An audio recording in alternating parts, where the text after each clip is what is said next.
నమస్తే అండి సార్. నమస్తే నమస్తే ఇప్పుడు సార్ మీకు సివిఎన్ న్యూస్ ప్రేక్షకులకి అలానే తోటి పార్టిసిపెంట్స్ అందరు కూడా నమస్కారాలు. అయితే ఒకటే అండి, ఈ తుఫాన్ ఏదైతే హెచ్చరిక వచ్చిన తర్వాత ముందు 2 days నుంచి అలానే తుఫాన్ మన తీర ప్రాంతం దాటేదాకా కూడా చంద్రబాబు నాయుడు గారు అలానే కూటమి నాయకులు అందరూ కూడా అప్రమత్తంగా ఉండి నాయకులకి అలానే ఎక్కడైతే మన అధికారులు ఉంటారో అధికారులందరికీ ఒక క్లియర్ ఇన్స్ట్రక్షన్స్ ఇవ్వడం జరిగింది. మీరు అడిగారు టెక్నాలజీ వాడి ఏం చేస్తున్నారని చెప్పి. ఆర్టీజీఎస్ ఏదైతే ఉందో ఆర్టీజీఎస్ ని వాడుకొని గత ప్రభుత్వం ఆర్టీజీఎస్ ఉంటే అది మొత్తం కూడా క్లోజ్ డౌన్ చేసి ఆ రియల్ టైం మానిటరింగ్ అసలు ఎక్కడ కూడా జరగలేదు.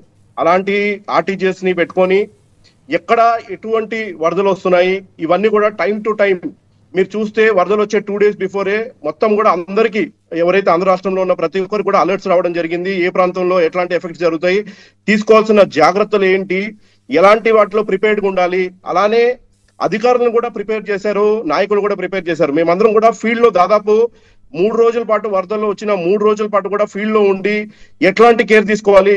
ముందుగా మనకి అంటే ఇట్లాంటి విపత్తులు వచ్చిన సమయంలో మనకి ఫస్ట్ మన లైఫ్ అనేది ఇంపార్టెంట్. అలానే ఎవరు కూడా ఫుడ్ కి ఇబ్బంది పడకూడదు. అలానే ఎవరన్నా పేద బడుగు బలహీన వర్గాలు ఎవరైనా ఉండి ఎవరికైనా తలదాచుకోవడానికి షెల్టర్ లేకపోతే వాళ్ళకి ప్రాపర్ షెల్టర్ ఉందా లేదా అనేది ఫస్ట్ ప్రైమరీ టాస్క్ ఉంటుంది. సో దానికి అవసరమైన చర్యలు అన్ని కూడా కూటమి ప్రభుత్వం ఏర్పాటు చేయడం జరిగింది. అందరికీ 3 పూట్ల భోజనం ఏర్పాటు చేశాం, షెల్టర్ ఏర్పాటు చేశాము, అక్కడ అవసరమైన మెడికల్ ఫెసిలిటీస్ ఏర్పాటు చేశాం, వాటర్ ఏర్పాటు చేశాము. అలానే ఎవరింటికి కూడా కరెంట్ సప్లై ప్రాబ్లం రాకుండా నిరంతరం ఎలక్ట్రిసిటీ అధికారులు అందరూ కూడా కరెంటు అందరికీ అన్ని టైంలో అందుబాటులో ఉండేటట్టు అన్ని కూడా ఏర్పాటు చేయడం జరిగింది. అలానే మాకు ఒక పక్కన ప్రభుత్వ వ్యవస్థ అంతా కూడా వాళ్ళ పని వాళ్ళు చేస్తుంటే మా నాయకులందరూ కూడా మీరందరూ అలర్ట్ గా ఉండాలి, మీరు ఫీల్డ్ మీద అందుబాటులో ఉండాలి, ఏ చిన్న ఏదైనా ప్రాబ్లం వచ్చినా మాకు తెలపండి అని చెప్పి ఒక టోల్ ఫ్రీ నెంబర్స్ ఏర్పాటు చేసి టోల్ ఫ్రీలో ఏదైనా సమస్య ఉంటే ఆ సమస్యని తెలిపేదానికి కూడా ఈ కుటుంబ ప్రభుత్వం ఏర్పాటు చేయడం జరిగింది. ప్రజల ప్రాణము ప్రజల ఆస్తి కాపాడడానికి చేయాల్సిన శక్తి వంచన మేరకు చేయవలసిన అన్ని కూడా చర్యలన్నీ కూడా చేశాము. ఇవాళ నారా చంద్రబాబు గారి సొంత తమ్ముడు కొడుకు పెళ్లి ఉంటే కూడా కొడుకు పెళ్లిని పట్టించుకోలేదు, వాళ్ళందరూ పట్టించుకోకుండా కేవలం ప్రజల్ని కాపాడుకోవాలి, ప్రజల్ని ఏ విధంగా మనం భద్రంగా ఉంచుకోవాలి. అలానే ఇవాళ ఇవన్నీ అయిపోయిన తర్వాత విపత్తు అంతా కూడా క్లియర్ గా మనకి ఏ ప్రాణ నష్టం లేకుండా ప్రజలందరినీ కూడా మనం అందరం సురక్షితంగా ఉంచుకున్న తర్వాత ఇవాళ అందరినీ ఫీల్డ్ లో పంపించి ఎటువంటి ఆస్తి నష్టం జరిగింది, పంట నష్టం జరిగింది, ఇవన్నీ కూడా ఇవాళ అధికారులందరూ కూడా ఫీల్డ్ మీద ఉండి అన్ని అనలైజ్ చేస్తున్నారు. వాళ్ళకి అవసరమైన నష్టపరిహారం అన్ని కూడా ఈ కూటమి ప్రభుత్వం అందించడానికి అన్ని సంసిద్ధం చేస్తుంది. నారా లోకేష్ గారు క్లియర్ గా చెప్పారు, money is not an object, only people safeties are primary object అని చెప్పి ఆయన క్లియర్ గా చెప్పడం జరిగింది. దాని ప్రకారమే అన్ని అధికారులు కానివ్వండి నాయకులందరూ కూడా మనం చేపట్టాము. దానికి అవసరమైన అన్ని కూడా ఇప్పుడు రైతులు కొంత ఇప్పుడు మనము బేసిక్ నెసెసిటీ అయిపోయిన తర్వాత రైతులు ఏదైతే నష్టపోయారో నష్టపరిహారం ఖచ్చితంగా ప్రభుత్వం వస్తుంది. అలానే ఎవరైతే కొంతమంది ఉపాధి లేకుండా అలానే ఫుడ్ లేకుండా ఇబ్బంది పడుతుంటే వాళ్ళకి బేసిక్ నెసెసిటీస్ అలానే ఎవరైతే ఈ కేంద్రాల్లో ఉన్నారో వాళ్ళందరూ కూడా 3,000 రూపాయలు ఈ ప్రభుత్వం అందించబోతుంది. వీటన్నిటి మనము చేస్తున్నాము.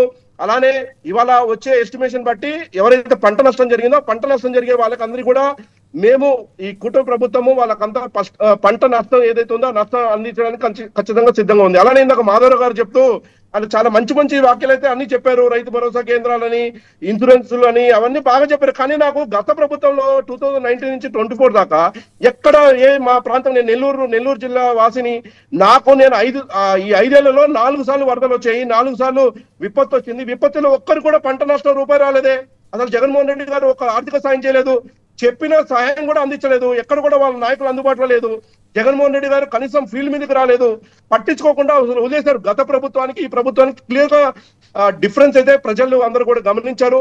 విపత్తు వచ్చిన సమయంలో నారా చంద్రబాబు గారు ఆయన అడ్మినిస్ట్రేషన్ పవర్ తో ఆయన టెక్నాలజీ ఇంటిగ్రేట్ చేసుకున్న తీరుని ప్రజలందరూ కూడా గమనించారు. ఖచ్చితంగా అందరూ కూడా హర్షిస్తున్నారు.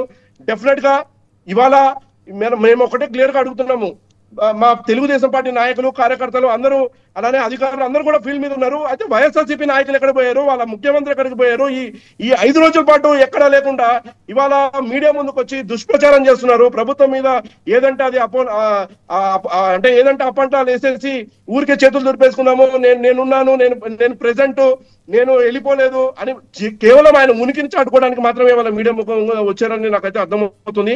ఆయన 3 రోజుల పాటు మీరు 2019 నుంచి 2024 దాకా విపత్తులు వచ్చాయి. ఆ సమయంలో మా అధినాయకుడు ఎలా ఉన్నాడు, మేము ఎలా ఉన్నాం ఫీల్డ్ మీద, ఇవన్నీ కూడా చూశారు. మళ్ళీ మీరు ఎక్కడ పోయారు? మీరు అసలు మీ నాయకులు కానీ కనీసము అపోజిషన్ పార్టీగా మీకున్న బాధ్యత కూడా మీరు నిర్వహించకుండా ఇవాళ మీరు వచ్చి మీడియా ముఖంగా మాట్లాడుతున్నారంటే, మీ అధినాయకుడు మాట్లాడుతున్నారంటే అది హాస్యాస్పదంగా ఉంది. ఖచ్చితంగా మీరు కొంతైనా మీ పార్టీకి కొంతైనా ఉనికి ఉండాలంటే ప్రజలకి విపత్తి సమయంలో అండగా నిలబడండి, వాళ్ళకి అవసరమైన ఆర్థిక సహాయం చేయండి, ఏదైనా మీ తరపున ఏదైనా చేయగలిగితే కనీసం మోరల్ సపోర్ట్ అయినా ఇవ్వండి అని ఈ రోజునే మేము కూటమి తరపున మేము కోరుతున్నాము. డెఫినెట్ గా ఎవరు నష్టపోరు, ఖచ్చితంగా నష్టపరిహారం ఏవైతే ఉన్నాయో నష్టపరిహారాలన్నీ కూడా అనలైజ్ చేసి